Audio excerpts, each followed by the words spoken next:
ശമൂവേലിന്റെ 2-ാം പുസ്തകം 21-ാം അധ്യായം. ദാവീദിന്റെ കാലത്ത് 3 സംവത്സരം തുടരെ ക്ഷാമമുണ്ടായി. ദാവീദ് യഹോവയുടെ അരുളപ്പാട് ചോദിച്ചപ്പോൾ ശൗൽ ഗിബിയോന്യരെ കൊല്ലുക കൊണ്ട് അത് അവൻ നിമിത്തം രക്തപാതകമുള്ള അവന്റെ ഗ്രഹം നിമിത്തവും എന്ന് യഹോവ അരുളി ചെയ്തു. രാജാവ് ഗിബിയോന്യരെ വിളിച്ച് അവരോട് പറഞ്ഞത്, ഗിബിയോന്യർ ഇസ്രയേലിലല്ല, അമോര്യരിൽ ശേഷിച്ചവരത്രേ. അവരോട് ഇസ്രയേൽ മക്കൾ സത്യം ചെയ്തിരുന്നു. എങ്കിലും ശൗൽ ഇസ്രയേൽക്കർക്കും യഹൂദ്യർക്കും വേണ്ടി തനിക്കുണ്ടായിരുന്ന എരിവിൽ അവരെ സംഹരിച്ചു കളവാൻ ശ്രമിച്ചു. ദാവീദ് ഗിബിയോന്യരോട്, ഞാൻ നിങ്ങൾക്ക് എന്തു ചെയ്തു തരണം? നിങ്ങൾ യഹോവയുടെ അവകാശത്തെ അനുഗ്രഹിക്കേണ്ടതിന് ഞാൻ എന്ത് പ്രതിശാന്തി ചെയ്യണം എന്ന് ചോദിച്ചു. ഗിബിയോന്യർ അവനോട്, ഈ ശൗലിനോടും അവന്റെ ഗ്രഹത്തോടും ഞങ്ങൾക്കുള്ള കാര്യം പൊന്നും വെള്ളിയും കൊണ്ട് തീരുന്നതല്ല. ഇസ്രയേലിൽ ഒരുത്തിനെ കൊല്ലുന്നതും ഞങ്ങൾക്കുള്ളതല്ല എന്ന് പറഞ്ഞു. നിങ്ങൾ പറയുന്നത് ഞാൻ ചെയ്തു തരാം എന്നവൻ പറഞ്ഞു. അവർ രാജാവിനോട്, ഞങ്ങളെ നശിപ്പിക്കുകയും ഇസ്രയേൽ ദേശത്തെങ്ങും ഞങ്ങളെ ശേഷിക്കാതെ മുടിഞ്ഞു പോകത്തക്കവണ്ണം ഉപായം ചിന്തിക്കുകയും ചെയ്തവന്റെ മക്കളിൽ 7 പേരെ ഞങ്ങൾക്ക് ഏൽപ്പിച്ചു തരേണം.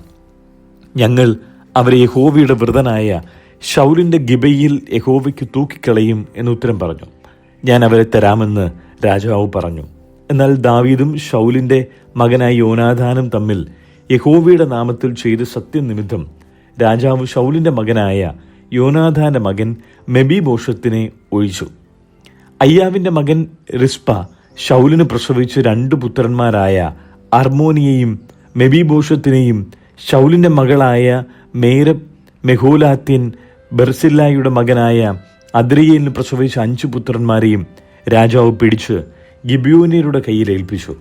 അവർ അവരെ മലയിൽ യഹോവയുടെ മുമ്പാകെ തൂക്കിക്കളഞ്ഞു. അങ്ങനെ അവർ 7 പേരും മരിച്ചു. കൊയ്ത്തുകാലത്തിന്റെ ആദ്യ ദിവസങ്ങളായ യൗവക്കൊയ്ത്തിന്റെ ആരംഭത്തിലായിരുന്നു അവരെ കൊന്നത്. അയ്യാവിന്റെ മകളായ റിസ്പ ചാക്കുശീല എടുത്ത് പാറമേൽ വിരിച്ച് കൊയ്ത്തുകാലത്തിന്റെ ആരംഭം മുതൽ ആകാശത്തു നിന്ന് അവരുടെ മേൽ മഴ പെയ്തതുവരെ പകൽ ആകാശത്തിലെ പക്ഷികളോ രാത്രി കാട്ടുമൃഗങ്ങളോ അവരെ തൊടുവാൻ സമ്മതിക്കാതിരുന്നു. ശൗലിന്റെ വെപ്പാട്ടിയായ അയ്യാവിന്റെ മകളായ റിസ്പ ചെയ്തത് ദാവീദ് കേട്ടിട്ട് ദാവീദ് ചെന്ന് ഫിലിസ്ത്യർ ഗിൽബോബയിൽ വെച്ച് ശൗലിനെ കൊന്ന നാളിൽ ബേത്ഷാൻ നഗരവീതിയിൽ ഫിലിസ്ത്യർ തൂക്കിക്കളയുകയും ഗിലെയാദിലെ യാബേഷ് പൗരന്മാർ അവിടെ നിന്ന് മോഷ്ടിച്ചു കൊണ്ടുവരികയും ചെയ്തിരുന്ന ശൗലിന്റെയും അവന്റെ മകൻ യോനാഥാന്റെയും അസ്ഥികളെ അവരുടെ അടുക്കൽ നിന്ന് എടുത്ത്, അങ്ങനെ അവൻ ശൗലിന്റെയും അവന്റെ മകൻ യോനാഥാന്റെയും അസ്ഥികളെ അവിടെ നിന്ന് വരുത്തി. തൂക്കിക്കൊന്നവരുടെ അസ്ഥികളെയും അവർ പെറുക്കിയെടുത്തു. ശൗലിന്റെയും അവന്റെ മകൻ യോനാഥാന്റെയും അസ്ഥികളെ അവർ ബെന്യാമീൻ ദേശത്ത് നിന്ന് സേലയിൽ അവന്റെ അപ്പനായ കീശിന്റെ കല്ലറയിൽ അടക്കം ചെയ്തു. രാജാവ് കൽപ്പിച്ചതൊക്കെയും അവർ ചെയ്തു. അതിന്റെ ശേഷം ദൈവം ദേശത്തിന്റെ പ്രാർത്ഥനയെ കേട്ടരുളി. ഫിലിസ്ത്യർക്ക് ഇസ്രായേലിനോട് വീണ്ടും യുദ്ധമുണ്ടായി. ദാവീദ് തന്റെ ഭൃത്യന്മാരുമായി ചെന്ന് ഫിലിസ്ത്യരോട് പടയേറ്റു. ദാവീദ് തളർന്നുപോയി. അപ്പോൾ 300 ശേക്കൽ തൂക്കമുള്ള താമ്രശൂലം ധരിച്ചവനും പുതിയ വാൾ അരക്കി കെട്ടിയവനുമായ രാഫ മക്കളിൽ ഇഷ്ബി ബെനോബ് എന്നൊരുവൻ ദാവീദിനെ കൊല്ലുവാൻ ഭാവിച്ചു. എന്നാൽ സെരൂയിയുടെ മകനായ അബീഷായി അവന് തുണയായി വന്ന് ഫിലിസ്ത്യനെ വെട്ടിക്കൊന്നു. അപ്പോൾ ദാവീദിന്റെ ഭൃത്യന്മാർ അവനോട്, നീ ഇസ്രയേലിലെ ദീപം കെടുക്കാതിരിക്കേണ്ടതിന് മേലാൽ ഞങ്ങളോടുകൂടി യുദ്ധത്തിന് പുറപ്പെടരുത് എന്ന് സത്യം ചെയ്തു പറഞ്ഞു. അതിന്റെ ശേഷം ഗോബിൽ വെച്ച് വീണ്ടും ഫിലിസ്ത്യരോട് യുദ്ധമുണ്ടായി. അപ്പോൾ ഹൂഷാത്തിനായ സിബഗായി മല്ലന്മാരുടെ മക്കളിൽ ഒരുത്തനായ സഫിനെ വെട്ടിക്കൊന്നു. ഗോബിൽ വെച്ച് പിന്നെയും ഫിലിസ്ത്യരോട് യുദ്ധമുണ്ടായി. അവിടെ വെച്ച് ബെത്ലഹീമിനായ യാരയൊരീമിന്റെ മകൻ എൽഹാനായി ഹിത്യനായ ഗോലിയാത്തിനെ വെട്ടിക്കൊന്നു. അവന്റെ കുന്തത്തണ്ട് നെയ്ത്തുകാരുടെ പടിപ്പ് തടി പോലെ ആയിരുന്നു. പിന്നെ ഗത്തിൽ വെച്ച് യുദ്ധമുണ്ടായി. അവിടെ ഒരു ദീർഘകായനുണ്ടായിരുന്നു. അവന്റെ ഓരോ കൈക്ക് 6 വിരൽ, ഓരോ കാലിന് 6 വിരലും ആകെ 24 വിരൽ ഉണ്ടായിരുന്നു. ഇവനും രാഫയ്ക്ക് ജനിച്ചവനായിരുന്നു. അവൻ ഇസ്രയേലിനെ ധിക്കരിച്ചപ്പോൾ ദാവീദിന്റെ സഹോദരനായ ശിമെയിയുടെ മകൻ യോനാഥാൻ അവനെ കൊന്നുകളഞ്ഞു. ഈ 4 പേരും ഗത്തിൽ രാഫയ്ക്ക് ജനിച്ചവരായിരുന്നു. അവർ ദാവീദിന്റെയും അവന്റെ ഭൃത്യന്മാരുടെയും കയ്യാൽ പട്ടുപോയി. ശമൂവേലിന്റെ 2-ാം പുസ്തകം 22-ാം അധ്യായം. യഹോവ ദാവീദിനെ സകല ശത്രുക്കളുടെ കയ്യിൽ നിന്നും ശൗലിന്റെ കയ്യിൽ നിന്നും വിടുവിച്ച ശേഷം അവൻ യഹോവയ്ക്കൊരു സംഗീതം പാടി ചൊല്ലിയതെന്തെന്നാൽ, യഹോവ എൻ്റെ ശൈലവും എൻ കോട്ടയും എൻ്റെ രക്ഷകനുമാകുന്നു, എൻ്റെ പാറയായ ദൈവം. അവനിൽ ഞാൻ ആശ്രയിക്കും. എൻ്റെ പരിചയും എൻ്റെ രക്ഷയായ കൊമ്പും എൻ്റെ ഗോപുരവും എൻ്റെ സംഗീതവും തന്നെ. എൻ്റെ രക്ഷിതാവേ, നീ എന്നെ സാഹസത്തിൽ നിന്ന് രക്ഷിക്കുന്നു. സ്തുത്യനായ യഹോവയെ ഞാൻ വിളിച്ചപേക്ഷിക്കും. എൻ്റെ ശത്രുക്കളിൽ നിന്ന് താൻ എന്നെ രക്ഷിക്കും. മരണത്തിൻ്റെ തിരമാല എന്നെ വളഞ്ഞു, ദുഷ്ടതയുടെ പ്രവാഹങ്ങൾ എന്നെ ഭ്രമിപ്പിച്ചു. പാതാളപാശങ്ങൾ എന്നെ ചുഴന്നു, മരണത്തിൻ്റെ കെണികൾ എൻ്റെ മേൽ വീണു. എൻ്റെ കഷ്ടതയിൽ ഞാൻ യഹോവയെ വിളിച്ചു, എൻ്റെ ദൈവത്തോട് തന്നെ നിലവിളിച്ചു. അവൻ തൻ്റെ മന്ദിരത്തിൽ നിന്ന് എൻ്റെ അപേക്ഷ കേട്ടു. എൻ്റെ നിലവിളി അവൻ്റെ ചെവികളിൽ എത്തി. ഭൂമി ഞെട്ടിവിറച്ചു, ആകാശത്തിൻ്റെ അടിസ്ഥാനങ്ങൾ ഇളകി. അവൻ കോപിപ്പിക്കിയാൽ അവ കുലുങ്ങിപ്പോയി. അവൻ്റെ മൂക്കിൽ നിന്ന് പുക പൊങ്ങി, അവൻ്റെ വായിൽ നിന്ന് തീ പുറപ്പെട്ടു ദഹിപ്പിച്ചു. തീക്കനൽ അവങ്കിൽ നിന്ന് ജ്വലിച്ചു. അവൻ ആകാശം ചായച്ചിറങ്ങി. കൂരിരുൾ അവൻ്റെ കാൽക്കീഴുണ്ടായിരുന്നു. അവൻ കെരൂബിനെ വാഹനമാക്കി പറന്നു, കാറ്റിൻ ചിറകിന്മേൽ പ്രത്യക്ഷനായി. അവൻ അന്ധകാരം തനിക്ക് ചുറ്റും മണ്ഡപമാക്കി, ജലാശയവും കനത്ത മേഘങ്ങളും കൂടെ. അവന് മുമ്പിലുള്ള പ്രകാശത്താൽ തീക്കനൽ ജ്വലിച്ചു. യഹോവ ആകാശത്തിൽ ഇടിമുഴക്കി, അത്യുന്നതൻ തൻ്റെ നാദം കേൾപ്പിച്ചു. അവൻ വസ്ത്രമെയ്ത് അവരെ ചിതറിച്ചു, മിന്നലയച്ച് അവരെ തോൽപ്പിച്ചു. യഹോവയുടെ ഭത്സനത്താൽ, തിരുമൂക്കിലെ ശ്വാസത്തിൻ്റെ ഊത്തിനാൽ കടലിൻ്റെ ചാലുകൾ കാണായി വന്നു, ഭൂതലത്തിൻ്റെ അടിസ്ഥാനങ്ങൾ വെളിപ്പെട്ടു. അവൻ ഉയരത്തിൽ നിന്ന് കൈ നീട്ടി എന്നെ പിടിച്ചു, പെരുവെള്ളത്തിൽ നിന്ന് എന്നെ വലിച്ചെടുത്തു. ബലമുള്ള ശത്രുവിൻ്റെ കയ്യിൽ നിന്നും എന്നെ പകച്ചവരുടെ പക്കൽ നിന്നും എന്നെ വിടുവിച്ചു. അവർ എന്നിലും ബലമേറിയവരായിരുന്നു. എൻ്റെ അനർത്ഥ ദിവസത്തിൽ അവർ എന്നെ ആക്രമിച്ചു, എന്നാൽ യഹോവ എനിക്ക് തുണയായിരുന്നു. അവൻ എന്നെ വിശാലതയിലേക്ക് കൊണ്ടുവന്നു, എന്നിൽ പ്രസാദിച്ചിരുന്നത് കൊണ്ട് എന്നെ വിടുവിച്ചു. യഹോവ എൻ്റെ നീതിക്ക് തക്കവണ്ണം എനിക്ക് പ്രതിഫലം നൽകി, എൻ്റെ കൈകളുടെ വെടിപ്പിനൊത്തവണ്ണം എനിക്ക് പകരം തന്നു. ഞാൻ യഹോവയുടെ വഴികളെ പ്രമാണിച്ചു, എൻ്റെ ദൈവത്തോട് ദ്രോഹം ചെയ്തതുമില്ല.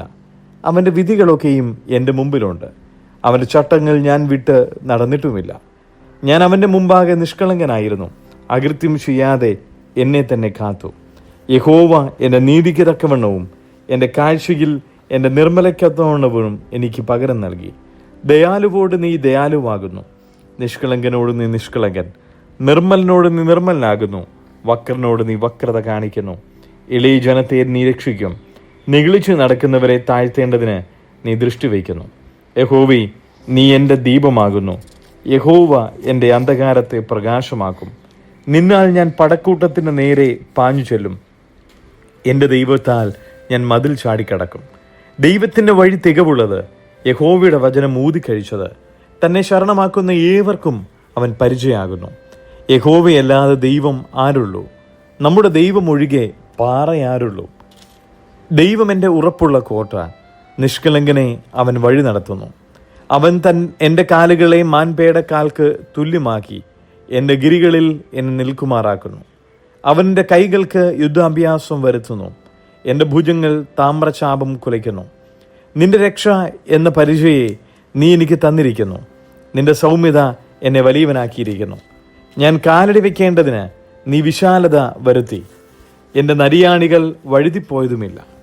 ഞാൻ എൻ്റെ ശത്രുക്കളെ പിന്തുടർന്ന് ഒടുക്കി, അവരെ മുടിക്കുവോളം ഞാൻ പിന്തിരിഞ്ഞില്ല. അവർക്ക് എഴുന്നേറ്റുകൂടാതെ വണ്ണം ഞാൻ അവരെ തകർത്തൊടുക്കി. അവർ എൻ്റെ കാൽ കീഴിൽ വീണിരിക്കുന്നു. യുദ്ധത്തിനായി നീ എൻ്റെ അരയ്ക്ക് ശക്തി കെട്ടിയിരിക്കുന്നു. എന്നോട് എതിർക്കുന്നവരെ എനിക്ക് കീഴടക്കിയിരിക്കുന്നു. എന്നെ പകയ്ക്കുന്നവരെ ഞാൻ സംഹരിക്കേണ്ടതിന് നീ എൻ്റെ ശത്രുക്കളെ എനിക്ക് പുറം കാട്ടുമാറാക്കി. അവർ ചുറ്റും നോക്കിയെങ്കിലും രക്ഷിപ്പാൻ ആരുമുണ്ടായിരുന്നില്ല. യഹോവയിങ്കിലേക്ക് നോക്കി, അവൻ ഉത്തരം അരുളിയതുമില്ല. ഞാൻ അവരെ നിലത്തിലെ പൊടി പോലെ പൊടിച്ചു, വീതികളിലെ ചെളിയെപ്പോലെ ഞാൻ അവരെ ചവിട്ടി ചിതറിച്ചു. എൻ്റെ ജനത്തിൻ്റെ കലഹങ്ങളിൽ നിന്നും നീ എന്നെ വിടുവിച്ചു. ജാതികൾക്ക് എന്നെ തലവനാക്കിയിരിക്കുന്നു. ഞാൻ അറിയാത്ത ജനം എന്നെ സേവിക്കുന്നു. അന്യജാതിക്കാരൻ എന്നോട് അനുസരണ ഭാവം കാണിക്കും. അവർ കേട്ട മാത്രയിൽ എന്നെ അനുസരിക്കും. അന്യജാതിക്കാർ ക്ഷയിച്ചു പോകുന്നു, തങ്ങളുടെ ദുർഗങ്ങളിൽ നിന്ന് അവർ വിറച്ചുകൊണ്ടുവരുന്നു. യഹോവ ജീവിക്കുന്നു, എൻ പാറ വാഴ്ത്തപ്പെട്ടവൻ, എൻ രക്ഷയുടെ പാറയായ ദൈവം ഉന്നതൻ തന്നെ. ദൈവം എനിക്ക് വേണ്ടി പ്രതികാരം ചെയ്യുകയും ജാതികളെ എനിക്ക് കീഴാക്കുകയും ചെയ്യുന്നു. അവൻ ശത്രുവശത്തു നിന്ന് എന്നെ വിടുവിക്കുന്നു. എന്നോട് എതിർക്കുന്നവർക്ക് മീതെ നീ എന്നെ ഉയർത്തുന്നു. സാഹസക്കാരൻ്റെ കയ്യിൽ നിന്ന് നീ എന്നെ വിടുവിക്കുന്നു. അതുകൊണ്ട് യഹോവേ, ഞാൻ ജാതികളുടെ മധ്യേ നിനക്ക് സ്തോത്രം ചെയ്യും. നിന്റെ നാമത്തെ ഞാൻ കീർത്തിക്കും. അവൻ തൻ്റെ രാജാവിന് മഹാരക്ഷ നൽകുന്നു. തൻ്റെ അഭിഷിക്തന് ദയ കാണിക്കുന്നു. ദാവീദിനും അവൻ്റെ സന്തതിക്കും എന്നേക്കും തന്നെ. ശമൂവേലിന്റെ 2-ാം പുസ്തകം 23-ാം അധ്യായം. ദാവീദിന്റെ അന്ത്യവാക്കുകളാവിത്. ഇശായി പുത്രൻ ദാവീദ് ചൊല്ലുന്നു. ഔന്നത്യം പ്രാപിച്ച പുരുഷൻ ചൊല്ലുന്നു. യാക്കോബിൽ ദൈവത്താൽ അഭിഷിക്തൻ, ഇസ്രായേലിൻ മധുരഗായകൻ തന്നെ. യഹോവയുടെ ആത്മാവ് എന്നിൽ സംസാരിക്കുന്നു. അവന്റെ വചനം എന്റെ നാവിന്മേലിരിക്കുന്നു. ഇസ്രായേലിലെ ദൈവം കൽപ്പിച്ചു. ഇസ്രായേലിൻ പാറ എന്നോട് അരുളി ചെയ്തു. മനുഷ്യരെ നീതിമാനായി ഭരിക്കുന്നവൻ, ദൈവഭയത്തോടെ വാഴുന്നവൻ, മേഘമില്ലാത്ത പ്രഭാതകാലത്ത് സൂര്യോദയത്തിങ്കിലെ പ്രകാശത്തിന് തുല്യൻ, മഴയ്ക്ക് പിമ്പ് സൂര്യകാന്തിയാൽ ഭൂമിയിൽ മുളയ്ക്കുന്ന ഇളംപുല്ലിന് തുല്യൻ. ദൈവസന്നിധിയിൽ എൻ്റെ ഗ്രഹം അതുപോലെയല്ലയോ? അവൻ എന്നോട് ഒരു ശാശ്വത നിയമം ചെയ്തുവല്ലോ. അതെല്ലാറ്റിലും സ്ഥാപിതവും സ്ഥിരവുമായിരിക്കുന്നു. അവൻ എനിക്ക് സകല രക്ഷയും വാഞ്ചയും തഴപ്പിക്കുകയില്ലയോ? എന്നാൽ സകല നീചന്മാരും എറിഞ്ഞുകിടക്കുന്നതും കൈകൊണ്ട് പിടിച്ചുകൂടാത്തതുമായ മുള്ളുപോലെയാകുന്നു. അവയെ തൊടുവാൻ തുനിയുന്നവൻ ഇരുമ്പും കൊന്തപ്പിഴിയും ധരിച്ചിരിക്കണം. അവയെ അവ കിടക്കുന്നിടത്ത് തന്നെ തീ വെച്ച് ചുട്ടുകളയണം. ദാവീദിനുണ്ടായിരുന്ന വീരന്മാരുടെ പേരുകളാവിത്. തഹ്കെ മോന്യൻ, യോഷേബ് ബഷേബത്ത്, അവൻ നായകന്മാരിൽ തലവൻ. 800 പേരെ ഒരേ സമയത്ത് ആക്രമിച്ചു കൊന്ന എസ്നിൻ അദീനോ ഇവൻ തന്നെ. അവന്റെ ശേഷം ഒരു അഹൂഹിന്റെ മകനായ ദോദായുടെ മകൻ എലയാസാർ. അവൻ ഫെലിസ്ത്യർ യുദ്ധത്തിന് കൂടിയിരുന്ന സ്ഥലത്ത് നിന്ന് ഇസ്രായേല്യർ പോയിക്കളഞ്ഞപ്പോൾ ദാവീദിനോട് കൂടെ നിന്ന് ഫെലിസ്ത്യരെ വെല്ലുവിളിച്ച 3 വീരന്മാരിൽ ഒരുത്തനായിരുന്നു. അവൻ എഴുന്നേറ്റ് കൈ തളർന്ന് വാളോട് പറ്റിപ്പോകും വരെ ഫെലിസ്ത്യരെ വെട്ടി.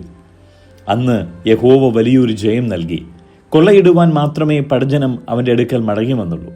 അവന്റെ ശേഷം ഹാരാര്യനായ ആഗയുടെ മകനായ ഷമ്മ ഒരിക്കൽ ചെറുപയർ ഉള്ളൊരു വയലിൽ കവർച്ചയ്ക്ക് ഫെലിസ്ത്യർ കൂടി വന്നപ്പോൾ ജനം ഫെലിസ്ത്യരുടെ മുമ്പിൽ നിന്ന് ഓടിപ്പോയി. അവനോ വയലിന്റെ നടുവിൽ നിന്ന് അതിനെ കാത്ത് ഫെലിസ്ത്യരെ വെട്ടി. യഹോവ വലിയൊരു ജയം നൽകി. 30 നായകന്മാരിൽ 3 പേർ കൊയ്ത്തുകാലത്ത് അദുല്ലാം ഗുഹയിൽ ദാവീദിന്റെ അടുക്കൽ ചെന്നു.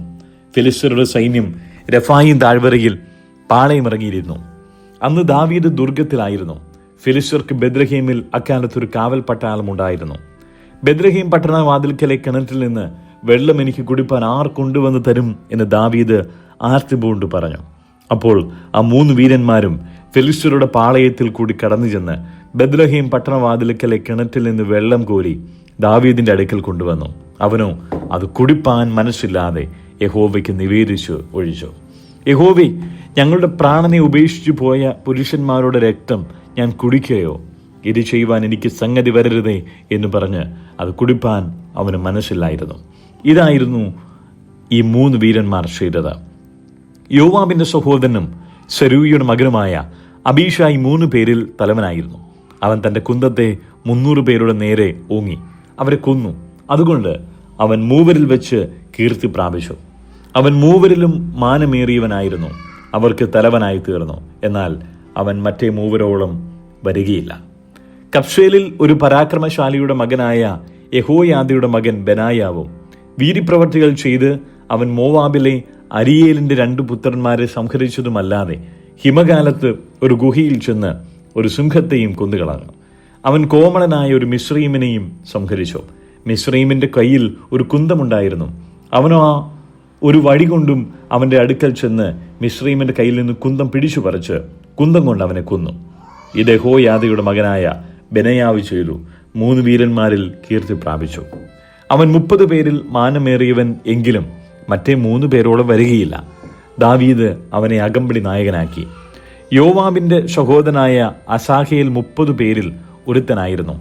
അവർ ആരെന്നാൽ ബെത്ലഹേമിനായ ദോദോവിന്റെ മകൻ എൽഹാനാൻ, ഹാരോദ്യൻ ഷമ്മ, ഹരോദ്യൻ എലീക്ക, പൽത്യൻ ഹേലസ്, തെക്കോവ്യനായ ഇക്കേഷിന്റെ മകൻ ഈര, അനാദോത്യൻ അബിയേസർ, ഹൂഷാത്തിൻ മെബുന്നായി, അഹൂഹിൻ ഷൽമോൻ, നെത്തോഫാത്തിൻ മഹാരായി, നെത്തോഫാത്തിനായ ബാനിയുടെ മകൻ ഹേലേബ്, ബെന്യാമീനരുടെ ഗിബയിൽ നിന്നുള്ള ദീബിയിലുടെ മകൻ ഇദ്ദായി, പിരാഥോന്യൻ ബെനയാവ്, നഹലെ ഗാഷുകാരൻ ഹിദ്ദായി, അർബാത്യൻ അബിയലോൻ, ബെർഹൂമ്യൻ അസ്മാബേറ്റ്, ഷാൽബോന്യൻ എല്ലിഷ്ഹബ.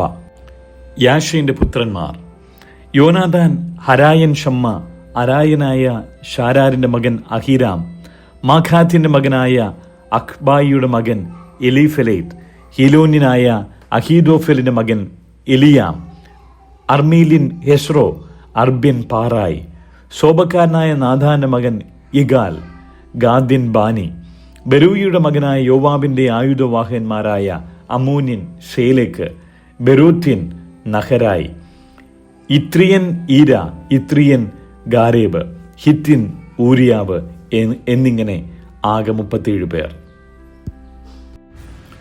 ശമൂവേലിന്റെ 2-ാം പുസ്തകം 24-ാം അധ്യായം. യഹോവയുടെ കോപം വീണ്ടും ഇസ്രായേലിന്റെ നേരെ ജ്വലിച്ചു. നീ ചെന്ന് ഇസ്രായേലിനെയും യഹൂദയെയും എണ്ണുക എന്നിങ്ങനെ അവർക്ക് വിരോധമായി ദാവീദിന് തോന്നിച്ചു. അങ്ങനെ രാജാവ് തന്റെ സേനാപതിയായ യോവാബിനോട്, ദാൻ മുതൽ ബേർഷേബ വരെ ഇസ്രായേൽ ഗോത്രങ്ങളൊക്കെയും നിങ്ങൾ സഞ്ചരിച്ച് ജനത്തെ എണ്ണി ജനസംഖ്യ എന്നെ അറിയിപ്പിൻ എന്ന് കൽപ്പിച്ചു. അതിന് യോവാബ് രാജാവിനോട്, യജമാനായ രാജാവിന്റെ കാലത്ത് തന്നെ നിന്റെ ദൈവമായ യഹോവ ജനത്തെ ഇപ്പോൾ ഉള്ളതിൽ 100 ഇരട്ടി വർദ്ധിപ്പിക്കട്ടെ. എങ്കിലും യജമാനായ രാജാവ് ഈ കാര്യത്തിന് താല്പര്യപ്പെടുന്നത് എന്തിന് എന്ന് പറഞ്ഞു. എങ്കിലും യോവാബും പടനായകന്മാരും രാജാവിന്റെ കൽപ്പന അനുസരിക്കേണ്ടി വന്നു. അങ്ങനെ യോവാബും പടനായകന്മാരും ഇസ്രായേൽ ജനത്തെ എണ്ണുവാൻ രാജസന്നിധിയിൽ നിന്ന് പുറപ്പെട്ടു. അവർ യോർദാൻ കടന്ന് ഗാദ് താഴ്വരയുടെ മധ്യേയുള്ള പട്ടണത്തിന് വലത്തുവശത്ത് അരോവേരിലും യാശേരിന് നേരെയും കൂടാരമടിച്ചു. പിന്നെ അവർ ഗിലെയാദിലും തഹ്തീം ഗോഷി ദേശത്തും ചെന്നു. പിന്നെ അവർ ദാൻയാനിലും ചുറ്റി സീദോനിലും ചെന്നു. പിന്നെ അവർ സോർ കോട്ടയ്ക്കും ഹിവ്യരുടെയും കനാന്യരുടെയും എല്ലാ പട്ടണങ്ങളിൽ ചെന്നിട്ട് യഹൂദയുടെ തെക്കുഭാഗത്ത് ബേർഷേബയിലേക്ക് പുറപ്പെട്ടു. ഇങ്ങനെ അവർ ദേശത്തെല്ലായിടവും സഞ്ചരിച്ചു. 9 മാസവും 20 ദിവസവും കഴിഞ്ഞ ശേഷം യെരൂശലേമിലെത്തി. യോവാബ് ജനത്തെ എണ്ണിയതിന്റെ ആകത്തുക രാജാവിന് കൊടുത്തു. ഇസ്രായേൽ ആയുധപാണികളായ യോദ്ധാക്കൾ 8 ലക്ഷവും യഹൂദ്യർ 5 ലക്ഷവും ഉണ്ടായിരുന്നു. എന്നാൽ ദാവീദ് ജനത്തെ എണ്ണിയ ശേഷം തന്റെ ഹൃദയത്തിൽ കുത്തുകൊണ്ടിട്ട് യഹോവയോട്, ഞാൻ ഈ ചെയ്തത് മഹാപാപം. എന്നാൽ യഹോവേ, അടിയന്റെ കുറ്റം ക്ഷമിക്കണമേ, ഞാൻ വലിയ ഭോഷത്വം ചെയ്തു പോയി എന്ന് പറഞ്ഞു. ദാവീദ് രാവിലെ എഴുന്നേറ്റപ്പോൾ ദാവീദിന്റെ ദർശകനായ ഗാദ് പ്രവാചകന് യഹോവയുടെ അരുളപ്പാട് ഉണ്ടായതെന്തെന്നാൽ, നീ ചെന്ന് ദാവീദിനോട്, ഞാൻ 3 കാര്യം നിന്റെ മുമ്പിൽ വെക്കുന്നു, അതിലൊന്ന് തിരഞ്ഞെടുത്തു കൊള്ളുക, അത് ഞാൻ നിന്നോട് ചെയ്യും എന്നിപ്രകാരം യഹോവ അരുളി ചെയ്യുന്നു എന്ന് പറയുക. ഗാദ് ദാവീദിന്റെ അടുക്കൽ ചെന്ന് അവനോട് അറിയിച്ചു, നിന്റെ ദേശത്ത് 7 സംവത്സരത്തെ ക്ഷാമം ഉണ്ടാകുകയോ, അല്ലെങ്കിൽ 3 മാസം നിന്റെ ശത്രുക്കൾ നിന്നെ പിന്തുടരുകയും നീ അവരുടെ മുമ്പിൽ നിന്ന് ഓടിപ്പോകുകയും ചെയ്യുകയോ, അല്ലെങ്കിൽ നിന്റെ ദേശത്ത് 3 ദിവസത്തെ മഹാമാരി ഉണ്ടാകുകയോ, എന്തു വേണം? എന്നെ അയച്ചവനോട് ഞാൻ മറുപടി പറയേണ്ടതിന് നീ ആലോചിച്ചു നോക്കുക എന്ന് പറഞ്ഞു. ദാവീദ് ഗാദിനോട്, ഞാൻ വലിയ വിഷമത്തിലായിരിക്കുന്നു, നാം യഹോവയുടെ കയ്യിൽ തന്നെ വീഴുക, അവന്റെ കരുണ വലിയതല്ലോ, മനുഷ്യന്റെ കയ്യിൽ ഞാൻ വീഴരുതേ എന്ന് പറഞ്ഞു. അങ്ങനെ യഹോവ ഇസ്രായേലിൽ രാവിലെ തുടങ്ങി നിശ്ചയിച്ച അവധി വരെ മഹാമാരി അയച്ചു. ദാൻ മുതൽ ബേർഷേബ വരെ ജനത്തിൽ 70,000 പേർ മരിച്ചുപോയി. എന്നാൽ ദൈവദൂതൻ യെരൂശലേമിനെ ബാധിപ്പാൻ അതിന്മേൽ കൈനീട്ടിയപ്പോൾ യഹോവ അനർത്ഥത്തെക്കുറിച്ച് അനുതപിച്ച് ജനത്തിൽ നാശം ചെയ്യുന്ന ദൂതനോട്, മതി, നിന്റെ കൈ പിൻവലിക്ക എന്ന് കൽപ്പിച്ചു. അന്നേരം യഹോവയുടെ ദൂതൻ യെബൂസ്യൻ അരുവനയുടെ മെതിക്കളത്തിനരികെയായിരുന്നു. ജനത്തെ ബാധിക്കുന്ന ദൂതനെ ദാവീദ് കണ്ടിട്ട് യഹോവയോട്, ഞാനല്ലോ പാപം ചെയ്തത്, ഞാനല്ലോ കുറ്റം ചെയ്തത്, ഈ ആടുകൾ എന്തു ചെയ്തു? നിന്റെ കൈ എനിക്കും എന്റെ പിതൃഭവനത്തിനും വിരോധമായിരിക്കട്ടെ എന്ന് പ്രാർത്ഥിച്ചു പറഞ്ഞു. അന്ന് തന്നെ ഗാദ് ദാവീദിന്റെ അടുക്കൽ വന്ന് അവനോട്, നീ ചെന്ന് യെബൂസ്യനായ അർവനയുടെ കളത്തിൽ യഹോവയ്ക്കൊരു യാഗപീഠം ഉണ്ടാക്കുക എന്ന് പറഞ്ഞു.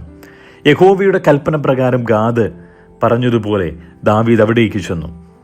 അരുവന നോക്കി രാജാവും അവന്റെ ഭൃത്യന്മാരും തന്റെ അടുക്കൽ വരുന്നത് കണ്ടാറെ അരുവന പുറപ്പെട്ടു ചെന്ന് രാജാവിന്റെ മുമ്പിൽ സാഷ്ടാംഗം വീണ് നമസ്കരിച്ചു.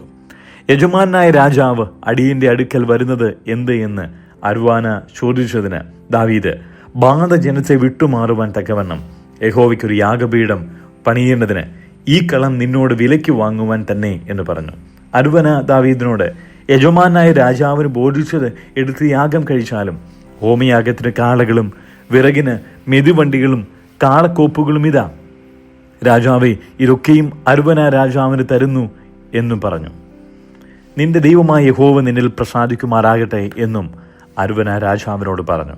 രാജാവ് അരുവനയോട്, അങ്ങനെയല്ല, ഞാനിത് നിന്നോട് വിലയ്ക്ക് വാങ്ങുകയുള്ളൂ. എനിക്കൊന്നും ചെലവില്ലാതെ ഞാൻ എൻ്റെ ദൈവമായ യഹോവയ്ക്ക് ഹോമയാഗം കഴിക്കുകയില്ല എന്ന് പറഞ്ഞു. അങ്ങനെ ദാവീദ് കളത്തെയും കാളകളെയും 50 ശേക്കൽ വെള്ളിക്ക് വാങ്ങി. ദാവീദ് യഹോവയ്ക്ക് അവിടെ ഒരു യാഗപീഠം പണിതു. ഹോമയാഗങ്ങളും സമാധാനയാഗങ്ങളും കഴിച്ചു. അപ്പോൾ യഹോവ ദേശത്തിൻ്റെ പ്രാർത്ഥന കേട്ടു. ബാധ ഇസ്രായേലിനെ വിട്ടുമാറുകയും ചെയ്തു.